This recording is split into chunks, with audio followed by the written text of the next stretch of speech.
Le président égyptien Abdel Fattah al-Sisi a félicité son homologue tchadien Mohamed Idriss Déby Itno pour sa récente victoire électorale.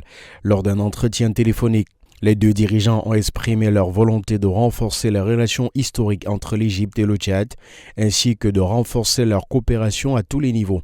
Ils ont convenu de continuer les consultations pour gérer les défis régionaux et continentaux et ont souligné l'importance de la solidarité et de la coordination entre les deux pays.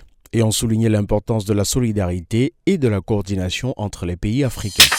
Le gouvernement de la République démocratique du Congo condamne la tentative de déstabilisation des institutions du pays qui s'est déroulée le 19 mai. Dans un communiqué signé le même jour, il rassure que les mesures sont prises pour renforcer la sécurité. Les assaillants ont attaqué la présidence de la République et le domicile du député Vital Kamerhe. Au domicile de ce dernier pris d'assaut en premier, 2 policiers ont été tués. L'intervention des forces congolaises a permis de déjouer cette aventure hasardeuse et a mis en déroute ces assaillants qui ont plusieurs nationalités. En attendant les résultats des enquêtes en cours, le gouvernement congolais rassure l'opinion nationale que les mesures ont été prises pour renforcer à la fois la sécurité des institutions, des officiels et celle de la ville de Kinshasa. Il appelle la population à la vigilance pour dénoncer tout mouvement suspect des ennemis de la paix ainsi que leurs complices. Le président du Kenya, William Ruto, arrive ce 20 mai et jusqu'au 24 aux États-Unis pour sa première visite d'État dans le pays.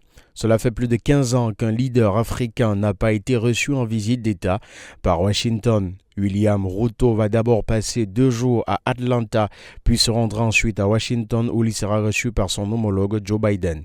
À la Maison-Blanche, jeudi. Une visite qui marque une consolidation de la relation entre les États-Unis et le Kenya, d'après Nairobi. Plusieurs sujets sont évoqués, les relations commerciales entre les deux pays, les investissements économiques, mais aussi différents dossiers sécuritaires.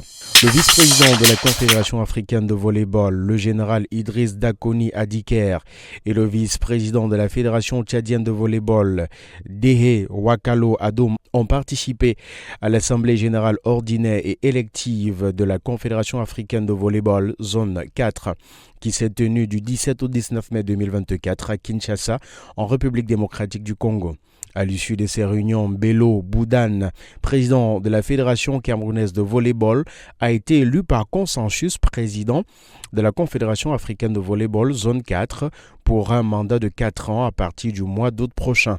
Il succède à Matata Chouiti Christian, président de la Fédération de volleyball du Congo. En Tunisie, des centaines de personnes ont manifesté en soutien au président Kais Saied, critiqué pour une vague d'arrestations récentes. Les manifestants affirment que le président reste populaire et mérite leur soutien, dénigrent les critiques des chanceliers occidentaux. Ils accusent les anciens dirigeants d'être des traîtres et des vendus. De nombreux opposants sont en prison alors que la présidentielle n'a pas encore été fixée.